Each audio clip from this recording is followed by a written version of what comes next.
Well, good morning, ladies and gentlemen. I heartily welcome you to our today's online webinar, Saving Cost and Time by the Use of Simulation for Design and Additive Manufacturing. That's my colleague, Dr. Thomas Reyer. Hello, Thomas. Good morning, everybody.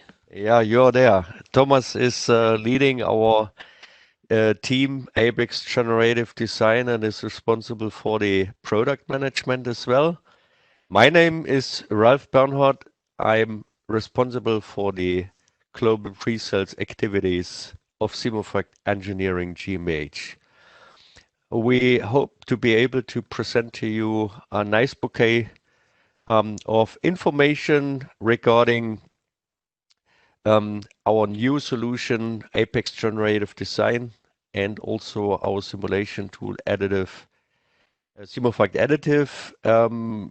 This time, not only technical details, we want to focus a bit more also on some cost aspects. We will record this session, and on demand, we can also send you a download link so that you can look at the presentation later on as well. So let's start with the agenda. After a brief introduction and motivation industry today and tomorrow, my colleague Dr. Thomas Reyer will introduce to you some slides about the structural task to design workflow and path. We want to talk about accelerated topology optimization to virtual manufacturing. Briefly cover some return on invest information, and then come later on to a case study of a wheel carrier, which will demonstrate to you the entire workflow from starting with CAD until we have a manufacturable design optimized from both technical and cost aspects. To highlight some aspects of Simofact Additive and then come to summary and conclusion. Before we start, the overall question is always, shall we invest into 3D printing technology? I mean, every large company is meanwhile dealing with it, have charged some people or teams to investigate in this new technology, but there's still a large amount of uncertainty whether this technology is applicable for specific products or not. Well, I can recommend you to use, for instance, this April release 2017 of the Globe magazine of EDH in Zurich, which will give you some very nice summary and insights into this topic. Just to mention briefly here, 3 things. On one hand, a disruptive technology or new technology is not per se a disruptive technology because of its nice technical features. The innovation of a disruptive technology comes from its application. And that is one of the main factors that everybody needs to consider. Do I have the right business case? And this is something that we will talk about as well, because this will decide whether you are able to successfully implement such a new technology into your business or not. On the other hand, we do have something, Industry 4.0, everybody knows that, the digitalization of our technical world. And from the early beginning, we saw a very strong connection or relationship between additive manufacturing and digitalization. I would state that without digitalization, additive manufacturing technologies would not be that important or would not have or play that role that they are playing right now. So there is a strong connection, a strong relationship, and we want to find out today also why. So what is the strength of this connectivity? Why does digital solutions like simulation or generative design are so much important in order to help customers are gaining benefit from the new technology. To have just a quick view, a quick look to the market. In 2019, as you can see on the left-hand side, 3D printing was present at the market with roughly $7.5 billion market share. That's big money, but compared to the existing conventional technologies like extrusion, stamping, casting, or molding, it was quite low, a quite small market.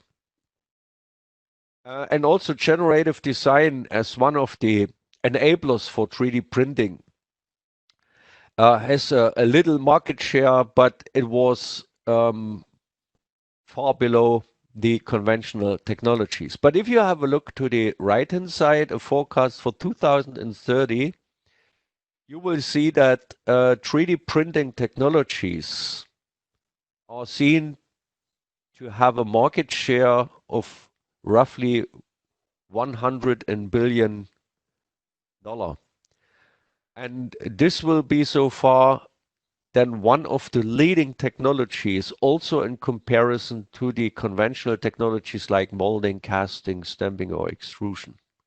And along with 3D printing, again, the connection to digitalization, you will have also an increase of analytics and factory Internet of Things, generative design technologies, and digital twin solutions. Next, please. So what kind of challenges are we facing if we are starting to deal with additive manufacturing? On one hand, as I said, it is quite important to identify useful business cases because this will decide about the success of the implementation. So there is a certain risk that wrong business cases are selected. In addition to that uncertainty, there is still a relatively less level of technology knowledge. So still a lot of research has to be done in order to gain deeper insights to this technology. On the other hand, we are able to process innovative materials. We have new design principles with completely different degrees of freedom that we have not yet experienced in our past. And under the consideration of the influencing factors and other process constraints, so if we gain that knowledge, it enables us opportunities and chances. Next. So, in order to sum up in general the challenges that we have in manufacturing, there is that nice cost planning, cost driver relationship diagram. You're all engineers and you're keen to get some technical details, but in order to highlight the importance of what we do, let us talk quickly about a diagram. You can see on the one hand side the so-called cost secured curve. This is the green line in the diagram. So what does it mean? It will tell us that during the life cycle of a product or component, the money spent, and we do have in R&D, in the development phase, roughly 9% of the entire money spent will be spent for the development stages. In production planning, we spend another 3%. And money spending to a larger extent starts if we start with production. Yeah, so we have the production phase and material and supplier costs that will sum up to more than 60% of all lifetime costs. And not to forget, more than 20% has to be spent for sales and administration. That is the one hand side, how you spend your money. On the other hand, how can you influence the money spendings and the expenses? And that is the light green curve. And that shows us that during the development phase, we influence or determine the costs by more than 70%, and another 18% are determined through the production planning.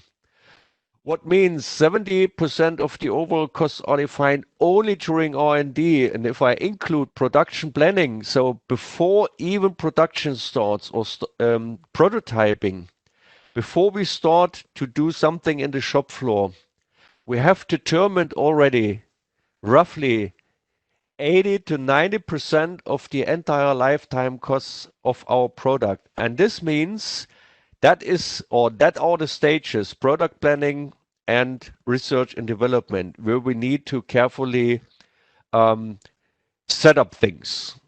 And how we can do that and how does generative design and simulation solutions helps us in that regard, we will show you in this webinar. Next. And in the same context, there is a nice statement from Mr. Sundermeier from Volkswagen. He is heading the CIE methods for the entire Volkswagen group. And he stated, in 2025, virtual computation is used at every engineer's workstation.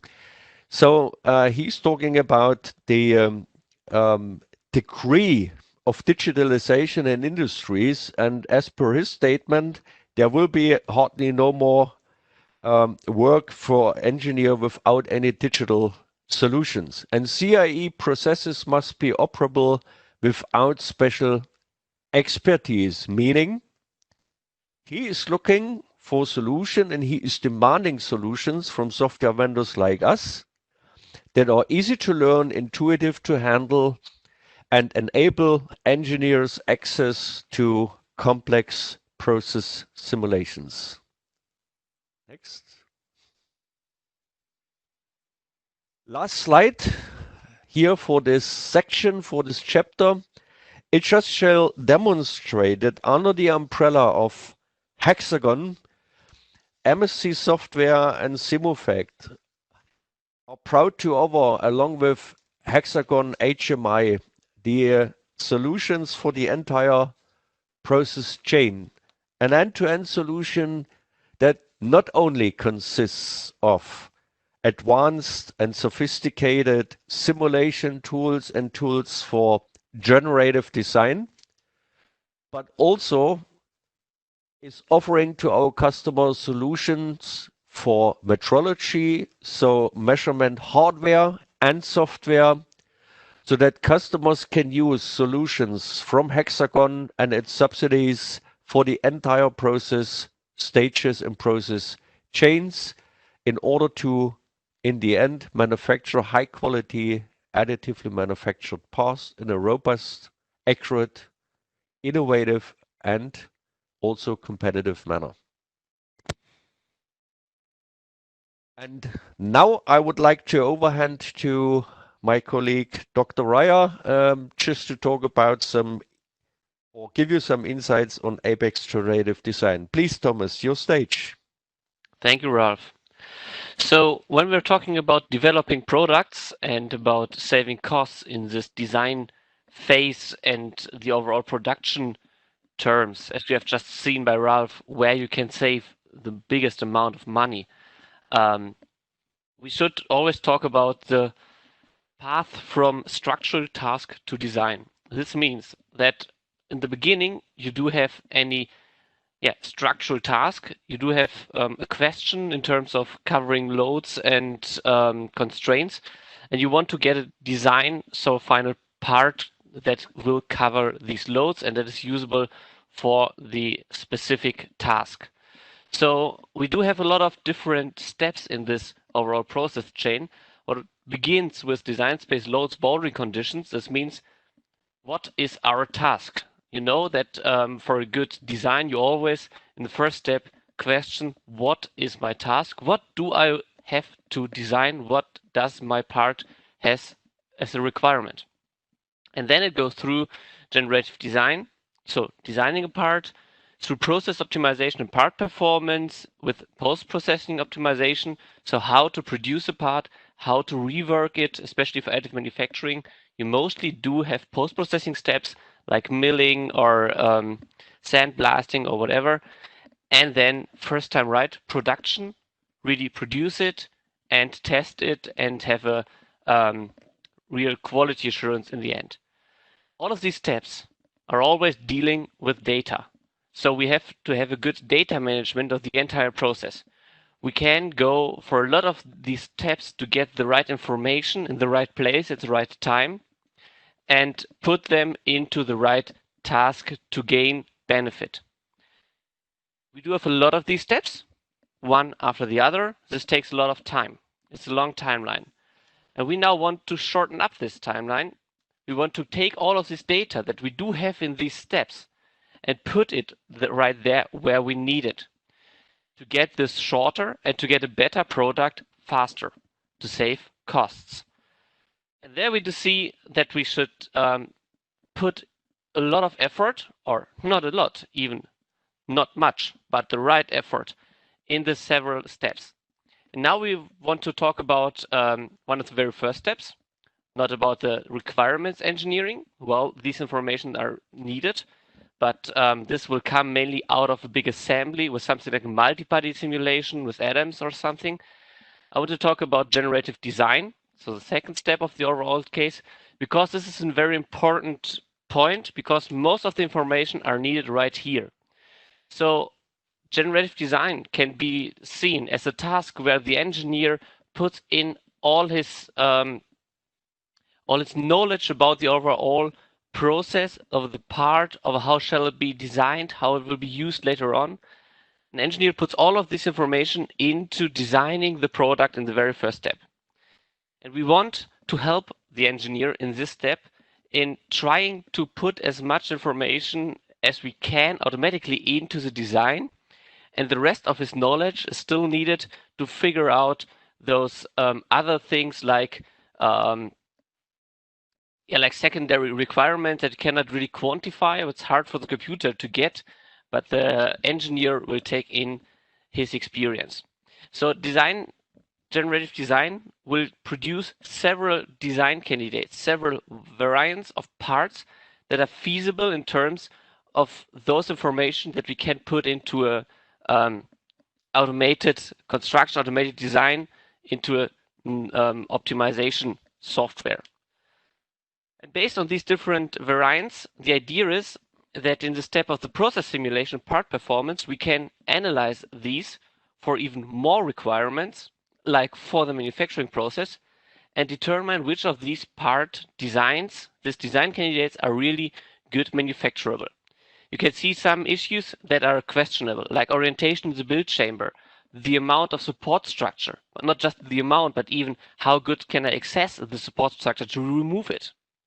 As well, costs, of course. It's always costs. Design adjustments shall be made, like taking care of process issues like shrink lines, cracks, hold and cold spots, etc. All of this will be the second step. What we can do for this thing, Ralph will later on explain with the semi-fact additive. But a lot of this information are gained or based on the different simulation solutions and put into a feedback loop so that we can shorten up our overall timeline of the design structural task to design question. So when we have developed the generative design, we have put a lot of work on rethink the existing, because we all know topology optimization software since 30 years or so. But topology optimization mainly is a very labor-intensive task with highly experienced people that need to put a lot of time in learning how to interpret the results, how to set up the model, and all of this. So you can see in this process overview here, there are a lot of these icons where humans are involved, a lot of time, and such an optimization can take 2 or 3 weeks with setting up different models, going through verification, seeing, I've optimized the wrong stuff, I have to go to the beginning again, and all of this. And still just for experienced people. And we had in the beginning the point of Ralph Sundermeyer where he said CAE processes must be operable by every CAD engineer. yeah, it's not possible with this solution because a lot of knowledge is needed. So we thought, what is the core, what we want to do? We want to design products for additive manufacturing. DFAM, design for additive manufacturing. We want to have perfect designs that are easy to manufacture. This is what we want. So we have thought about that. We have thought about how we can be customer focused. How can we go for new ideas as fast and short as possible? And therefore, we have rethought all of these several steps that need to be done and how we can keep it simple, how we can focus on the necessary things. An example for that is shown below. There is a boarding pass.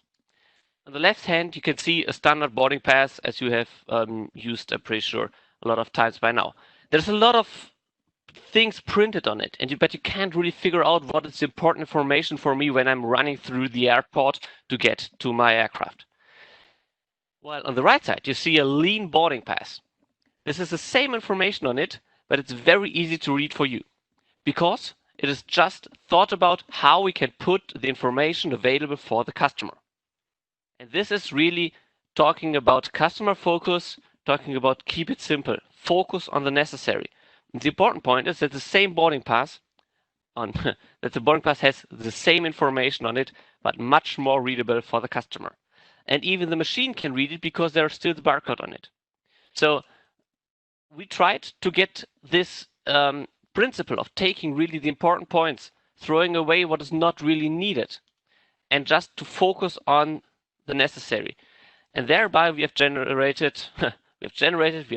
MSC Apex generative design, where you just have to put in the very beginning your constraints and your goals, like the loading conditions and the fixations, so all the boundary conditions, and let the rest run through fully automated until a final product, to a printable part. And this is the point where we think, okay, we still need an engineer in the beginning. He should have known what could be feasible loads and what is the right boundary condition. But we do not need a highly experienced, very costly FEM engineer for it. And the rest is done automatically, and we really focus on getting the products done. And this is the point where we say generative design is different to topology optimization. We do have a very easy access. We are taking care of the design for additive manufacturing, or not on generating optimal FEM models. And we are generating printable designs automatically. So the point is, as you can see this example of a bookshelf, all of these different designs are generated fully automated to a printable design without any additional reworking by the customer. You just have put in those 3 fixation points to the wall behind and the load from the books that are standing on the bookshelf. And that's it. And then you just tried out different parameters, like on the very upper right side, a lot of small struts. On the upper down left side, just a few thicker struts. And thus you can produce different design candidates, as we have had before, and then decide on what is really the perfect design for him in his specific structural task. And like the left one in the third row, you might take if you want to have a product that is easy cleanable, because the upper right one will not be easy cleanable. But this is the point, how could you put in my product should be easy cleanable? What is easy, what is cleanable, as value into optimization. So we go through a very fast optimization, a generative design, generate our different design candidates, and then interpret them. What means fast? We say that going through all of these optimizations is not possible if you have to wait for each of these several hours, if you have to work on it manually about days. So we keep it as simple as possible. So very simple example on the upper right side. We have a small surface coming force to a bigger surface that is fixated, and you want to have the structure in between in the design space. This could be the leg of a table or something like that. And then you put this into the software, into MSC Apex Generative Design, and you will set up your model in less than 3 minutes. maybe it's just done in 1 minute for this very simple example. And then you start optimization, and 1 to 3 minutes later, you already see where your design will go, and you can decide, no, it's okay, or I'm totally wrong in this case, I've missed any loading conditions or so. And if you wait half an hour, you're ready, that's done, you will have your part that you can directly print. This is the idea. And you can now say, okay, I really like the design, but maybe it's too many struts. I want to clean it, and then I just change the so-called strut density parameter, and we'll run through and generate one design that has few struts, maybe like the design direction in the middle. So this is the idea, to run through very fast different designs. And if I do that, I can go back to my overall workflow, like over here, where we have these different points, and we are now taking as much steps as possible into the digital world to put it into an automated workflow that is digitally, that is made, or where the work is made by our computers and not by the engineers. The engineer is still there to put in his brain. He's important to for surveillance of the process, but the actual nasty work is done by the software. And the important point by that is not just that it's more easy, that it's faster, that it is getting more cost efficient. By taking the digital twin into work, we can go through this process, simulate the design candidates, simulate the processes, including build process, heat treatment, etc., have the workflow back again, and by that getting to a first time right production, because we know that the designs that we have generated are printable. And for that, of course, we do need a software for the simulation, and this is SimEffect Additive. SimEffect Additive as well is dealing with the same topics as generative design, to have it user-focused, to have an easy-to-use user interface. You do not have to care about meshes in this simulation as well. The software does it for you. You really just have to put in what you want the software to do and not how the software should do it. This is the important point, just focusing on what to put in and what you want to get out. You can be highly productive with it. It's very fast to use, and thus you will get your designs proven very fast. And furthermore, putting this into the loop with MSC Apex Generative Design, we are aiming at one complete integrated workflow where you can load in your geometry data for the optimization, let it run through, get different design candidates, export it as you want as an STL file directly for printing, or as a NURBS file for further cut manipulation. As well, put it directly into the manufacturing validation with SimEffect Additive, or as well with DGMat AM for the plastics, and into design validation with Nastran or so for a real detailed analysis of what's happening in the overall usage of the part. And this is where we want to go, to shorten up the overall process, to come to more cost-efficient task from, or workflow from structural task to design to manufacture. And if we do that, we can save a lot of money. We have to invest on it, yes, but we can save a lot of money. And how we can simulate or think about what money we can save, this is again Ralph's task. Yeah, thank you, Thomas.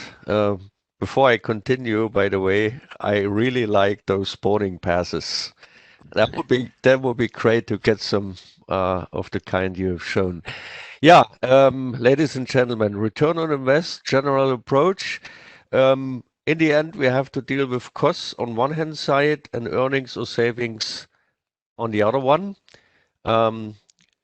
So what we want to show you in the next 3-4 slides is just that we as SimEffect support you, our customers, in doing such ROE studies. So we do have something prepared that helps us, a calculation scheme, pre-prepared questions that are dedicated for the additive manufacturing area that we can work out and then calculate such return on invest. Because what we have to do is we have to consider on the cost side the initial invest and renewal costs, possibly exchange of hardware and also not to forget training and the simulation effort itself.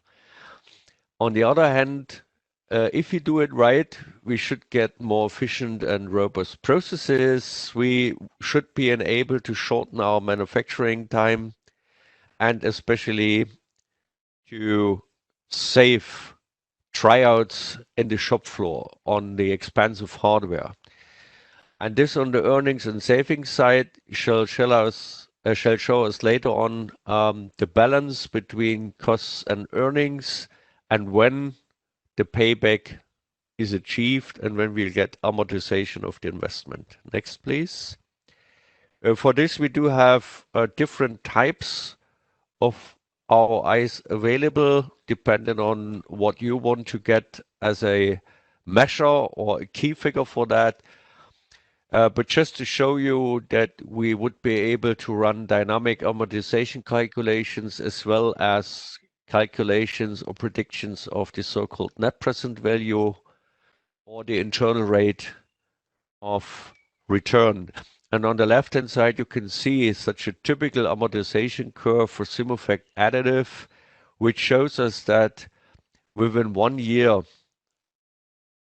typically you will be able to get a payback or amortization of your investment. Next, please. In order to do that, we have prepared already, as I said, a bunch of questions that we go through together with our customers that needs to be answered regarding the number of projects you're dealing with per year, how many iterations you typically have for tryouts, what is the cost of a machine, what is the powder cost, and so on and so forth. And when you collect all the numbers, it gives you on one hand side a clear picture of what your costs are. And if we then also apply some assumptions on the potential savings and earnings, on the next slide you can see then outcome of such a calculation, for instance, the net present value or internal rate of return.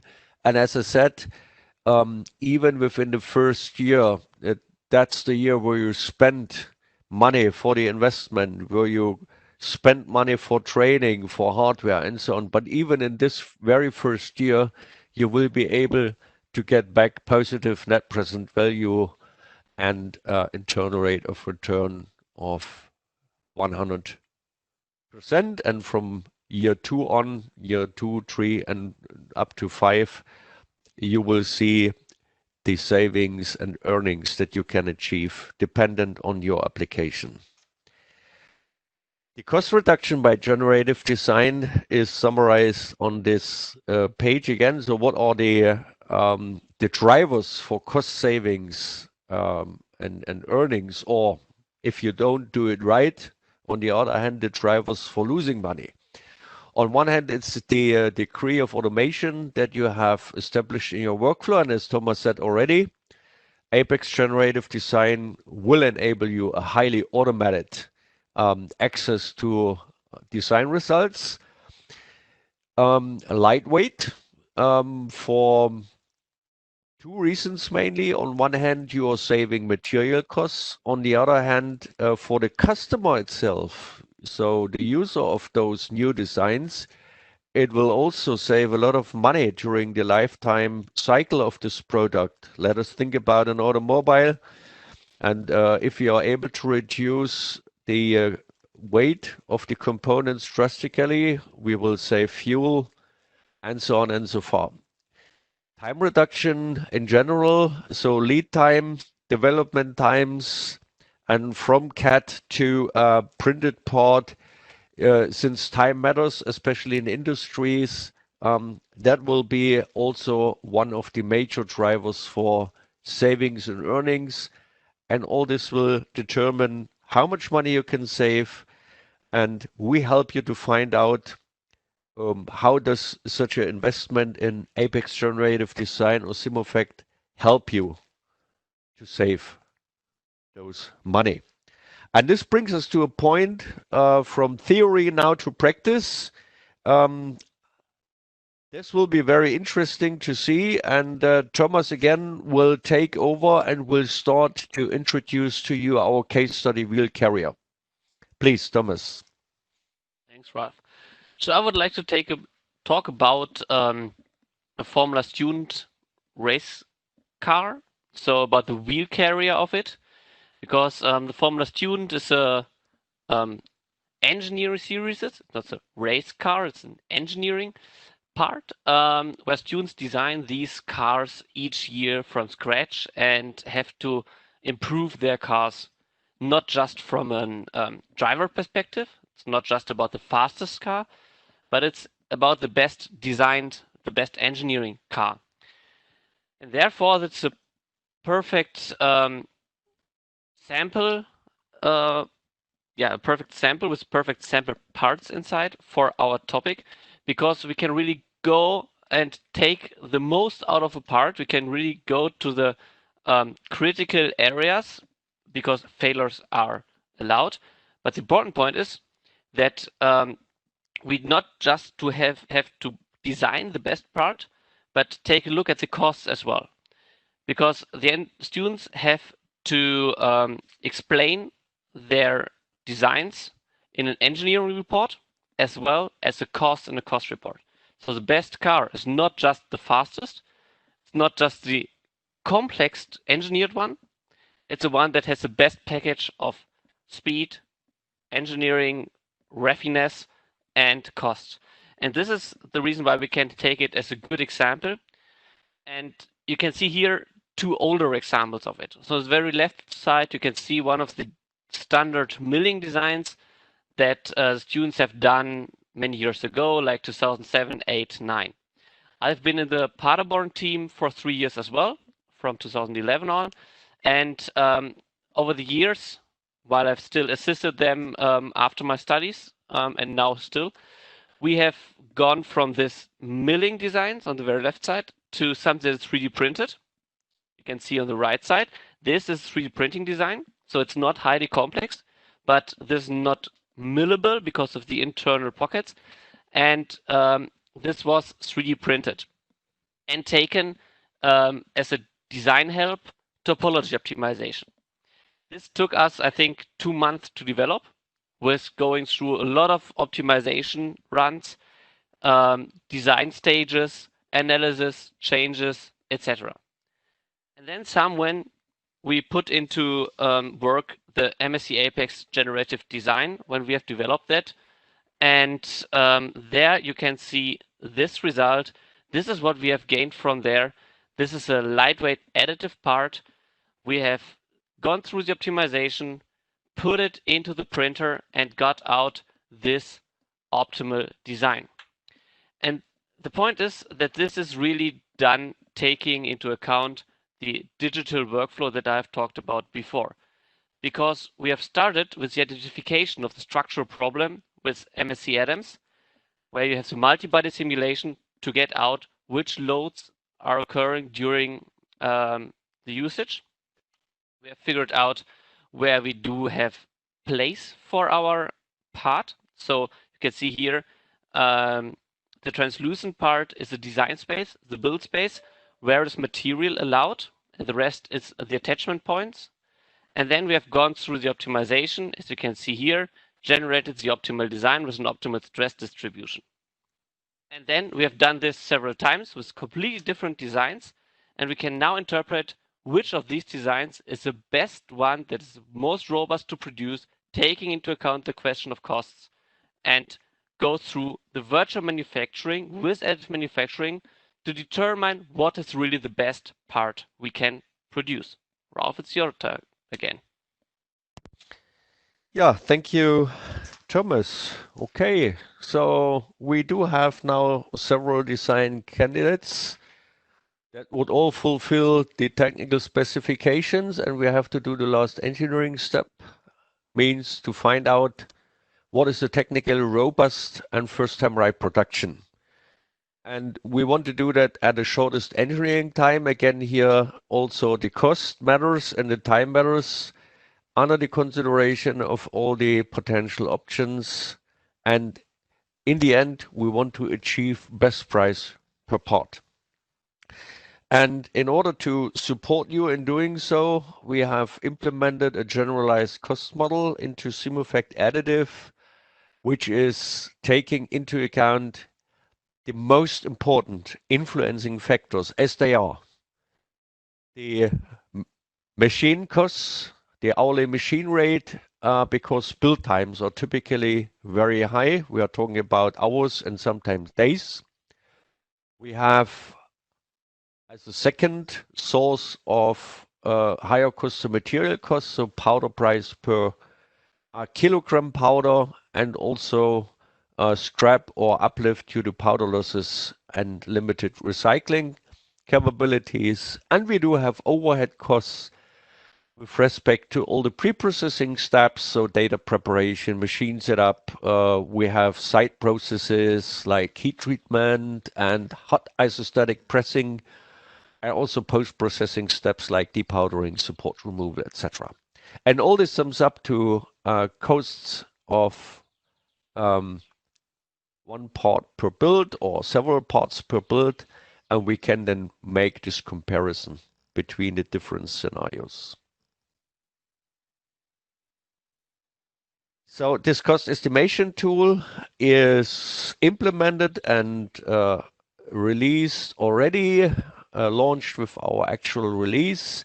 And in this slide, we just show you on one example for the given part that we have investigated. In that case here, 2 pieces are printed simultaneously on one plate. And compared to a single print, we would save roughly $420 per build per part, because one single part would cost roughly $1,644, whereas 2 parts at the same time printed will cost just $2,870. So, and we can also study where the savings come from. Is it more the build time? Is it due to powder costs, machine fixed costs, etc.? All the kind of stuff. And this all depends on the printing strategy. So we can also input here in this dialogue what kind of printing strategy, and this will determine then, along with the laser speed, how much build time we have, and this is then taking into account to calculate costs. Next. Another very important factor is, of course, also the orientation of the build, so the optimization of the build process with respect to build failures or manufacturing issues and cost has also some boundary conditions that we need to investigate in, and one of them is the build orientation, because the build orientation will determine about the build height. The build height will determine the time for every build, and along with the hourly rate of the machine, this will determine costs. And also the orientation will have an impact on where and how much support structures I have to introduce, how robust my process is.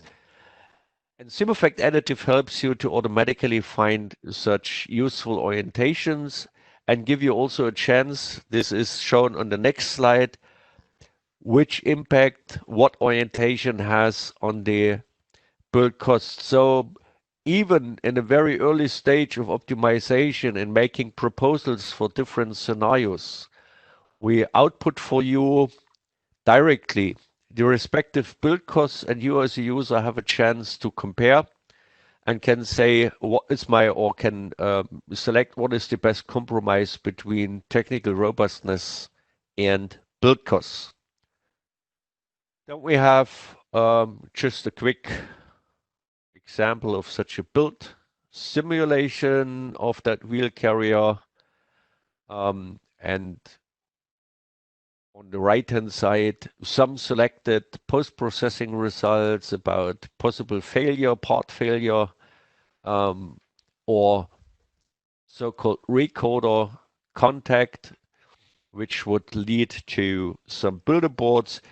So in both cases, there are no critical issues anymore, so that we have found, with the help of our orientation assistant and the validation through simulation, that this orientation will not lead to any manufacturing issues.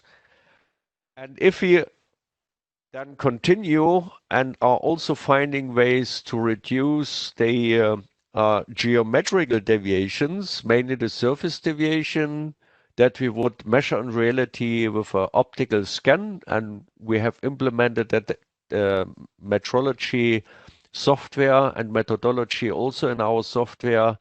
So we check after the build and removal and cutting processes the surface deviation like it would occur after an optical scan, measure it, best fit it against a reference geometry. And if we are out of tolerance, we add automatically an iteration cycle with a compensated geometry that will help us to find the optimal initial geometry to minimize the distortions to an extent that we can fulfill all the geometrical specifications and tolerance issues as well. And here is seen that within a few cycles, we are able to reach that. So, and this ends up finally in a picture that we have started with 6 different design candidates. All of them would fulfill the technical specifications, were generated with Apex Generative Design. But we have seen that 3 of them are not feasible in production, so they would lead to some specific issues. So 3 candidates remain that are technically okay as well from the perspective of printing them. And then we have, in addition, and as an last information, also the costs. And now we can select out of the 3 remaining candidates, those ones that have the lowest manufacturing costs. And in that case, this is the orange one, which is roughly $200 to $300 cheaper than all the other candidates. So our different software solutions enables you to find a technically robust and cheap solution. And that's not all. Subsequently, you also can run additional structural analysis or multi-body analysis under consideration now of the manufacturing history that is within a part. That means residual stresses, pre-straining, which may slightly change the performance of the part in the simulation. So this is something that you can do as well. And just to showcase to you that we are not talking about some theoretical stuff, on the next slide, you can see those parts, those optimized parts and generated parts were printed successfully and are under operation and show the performance that was predicted and expected. And that leads me to the last section, some selected case studies of Apex Generative Design. Thomas, again, your turn. Thanks. So we have seen that we can optimize and simulate products like the wheel carrier, but we have done several more, of course, and I would like to show you at least 3 of them. The very first one is the satellite bracket. So this one was formerly made by milling. It has had nearly the same looking, like the interfaces on the upper side and the 5 attachment points on the bottom. Though they had the problem with milling that it was, of course, very cost intensive, making this out of a block, and they had big issues of the distortion of the mounting points as they bend over during the milling due to the internal stresses that you have as well in raw material for milling. And so they thought about additive manufacturing might be a solution, but they had big question marks on that. So we have tried this in a project together with TESAT, the satellite manufacturer, and Trumpf, the additive manufacturing machine manufacturer. And we have gained 50% weight reduction of the part, so half the weight, very important for the satellite people, while getting 30% less stresses in the part and 80% more stiffness. Stiffness is very important during the launch of the rocket. So from a technical perspective, it's much better to take this part. And there is as well the manufacturing problem. And we have checked it with SimEffect Additive if this shall be good manufacturable or not. We have tried different orientations and then printed it more or less upside down, as well due to the terms of how much support structure do we have and where do we have it. As all these interface areas up there need to be milled anyway to get the high tolerances. It's no problem if there is support structure. So we turned it around, printed it, and get very low distortions during the process. So we have predicted that, we have decided for this part, but to be honest, all of our designs mostly are very easy printable and very good for additive manufacturing. This is because the generative design includes the DNA, the philosophy of additive manufacturing. It was invented for additive manufacturing, and thus the designs are always shaped in a manner that they're easy to print. Another part, you might have seen this already from different other companies. It's something like a standard benchmark for optimization tools. GE had gone through a challenge in 2013 to optimize this bracket. They gave out the CAD files and the loading conditions, and then they asked the community to get the best design. That time ago, there was a first place. It got 80% weight reduction to 320 grams.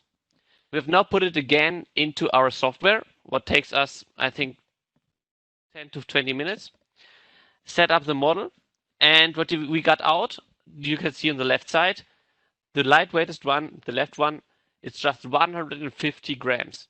So again, half the weight of the winner from the challenge before. And it's still easy to manufacture because it has these two double curved shells on the right and left side. And if you put it 90-degree upside, you can easily print it without support structure. As well, it has an equally material distribution, so no hot or cold spots.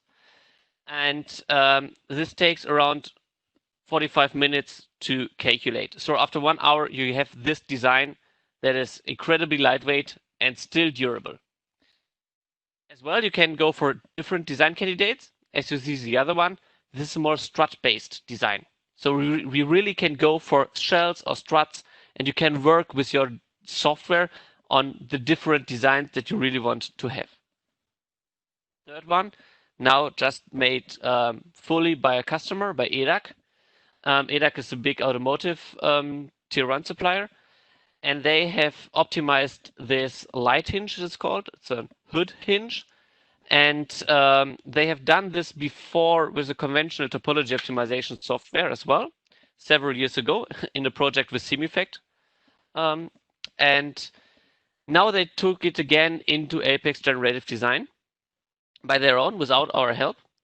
And they got around 70% weight reduction to the conventional design and 40% more lightweight towards their optimization before. So they just took our software and got 40% more reduction than with the conventional topology optimization. And this with 60% time reduction in the process. And they were really impressed on how good our designs are and how fast they can be generated. And thus they can, of course, save a lot of money because you're saving a lot during the manufacturing with having much less material being used and incredibly much time with the time efficiency that you can achieve with taking this and then put it through SimEffect to be sure that we have the part that can be printable, as we have seen for the wheel carrier. That's from my side. Now, summary from Ralph, please.